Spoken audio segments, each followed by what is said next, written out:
17 বছর নির্বাসিত জীবন কাটিয়ে 6 মে দেশে ফিরেই আইনি লড়াই শুরু করেন ডাক্তার জুবাইদা রহমান। জ্ঞাত আয় বহির্ভূত সম্পদ অর্জনের মামলায় 3 বছরের কারাদণ্ডের রায়ের বিরুদ্ধে উচ্চ আদালতে খালাস চেয়ে আপিল করেন তিনি, যার শুনানি শেষ হয়েছে সোমবার।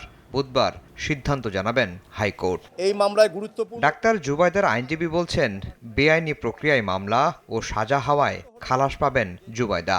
পাশাপাশি আপিল না করলেও 9 বছরের দণ্ড থেকে মুক্ত হবেন বিএনপির ভারপ্রাপ্ত চেয়ারম্যান তারেক রহমান।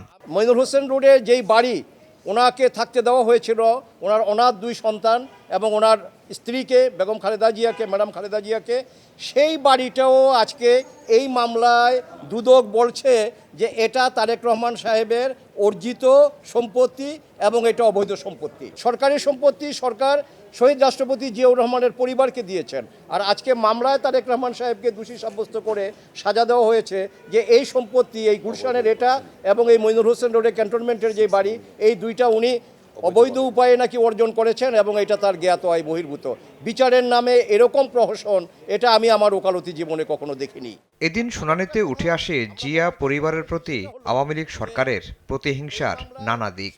জুবাইদার আইনজীবী আদালতকে বলেন, পতিত সরকার তন্ন তন্ন করে খুঁজেও দেশের বাইরে তারেক রহমানের বাড়ি কিংবা 1 ছটাক সম্পত্তি দেখাতে পারেনি। বাংলাদেশ ছাড়া জিয়া পরিবারের কোনো ঠিকানা নেই বলেও মন্তব্য করেন আইনজীবী। একটা টাকা বা একটা সম্পত্তিও বাংলাদেশের এই 54,000 বর্গমাইলের বাইরে নাই।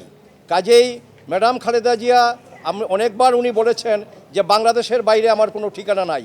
আজকে আমি আজকে বিমোহিত যে ওনার কথাই যেন সত্য, সেটাই আমরা আজকে কোর্টের কাছে বললাম যে ওনার যেই সম্পত্তি, প্রথমত হলো যে এই একটাও তার জ্ঞাত আয়ের বহির্ভূত না, একটাও কোনো অসাধু উপায়ে অর্জিত না, আর একটা টাকা বা একটা সম্পত্তিও এই 54,000 বর্গমাইলের বাংলাদেশের বাইরে না, অর্থাৎ বাংলাদেশের বাইরে এই পরিবারের কোনো ঠিকানা নাই। 2023 সালের আগস্টে জ্ঞাত আয় বহির্ভূত সম্পদ অর্জনের মামলায় বিএনপির ভারপ্রাপ্ত চেয়ারম্যান তারেক রহমানকে 9 বছর ও তার স্ত্রী ডাক্তার জুবাইদা রহমানের 3 বছরের কারাদণ্ডের রায় দেন আদালত।